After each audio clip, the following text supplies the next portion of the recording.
প্রিয় দর্শক, আসসালামু আলাইকুম। জাতীয় পার্টির সাম্প্রতিক রদবদল শুধুমাত্র এটি একটি পদপদবীর পরিবর্তনের ঘটনা নয়, বরং এটি দলটির অভ্যন্তরীণ ক্ষমতার ভারসাম্য, নেতৃত্বের ভবিষ্যৎ এবং ভবিষ্যৎ রাজনৈতিক কৌশলের গভীর ইঙ্গিত বহন করে। গঠনতন্ত্রের বিষ্ক এই ধারাটি নিয়ে মূলত জাতীয় পার্টির অভ্যন্তরে নানা ধরনের মতভেদের সৃষ্টি হয়, নানা ধরনের বিরোধের সৃষ্টি হয়।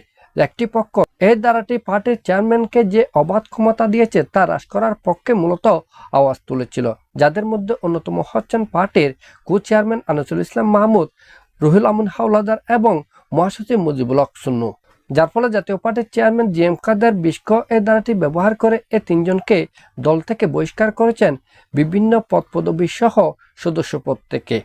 আর মহাসচিব হিসেবে নিয়োগ দিয়েছেন ব্যারিস্টার শামীম হায়দার পাটোয়ারিকে, যিনি ইতিপূর্বে প্রেসিডিয়াম সদস্য ছিলেন।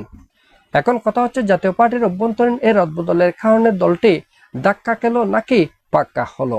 যদি ব্যারিস্টার আনিসুল ইসলাম মাহমুদ, রুহুল আমিন হাওলাদার এবং মুজিবুল হক সুন্নু নতুন করে রাজনীতিতে সক্রিয় হয় এবং পুরনো যারা বহিষ্কৃত হয়েছেন তাদেরকে নিয়ে নতুন জাতীয় পার্টি গঠন করেন, তাহলে জাতীয় পার্টির যে মূলধারা রয়েছে সেটি বড় ধরনের ধাক্কা খাবে। এমনকি আগামী জাতীয় সংসদ নির্বাচনে যদি এই দলটি কোনো একটি পেশার গ্রুপের সাথে হাত মিলিয়ে নির্বাচনে অংশগ্রহণ করে, তাহলে এর প্রভাব পড়বে জাতীয় পার্টির মূলধারায়।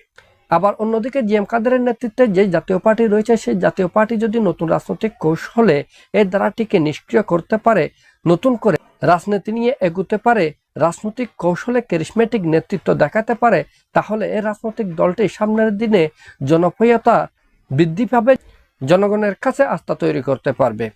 এমনকি বর্তমানে বাংলাদেশের রাজনৈতিক বাস্তবতায় এই জাতীয় পার্টি হতে পারে বিএনপির বিপরীতে একটি শক্তিশালী রাজনৈতিক দল। আমাদের পরবর্তী ভিডিও পাওয়ার জন্য আমাদের এই চ্যানেলটি সাবস্ক্রাইব করবেন। সবাইকে ধন্যবাদ। আসসালামু আলাইকুম।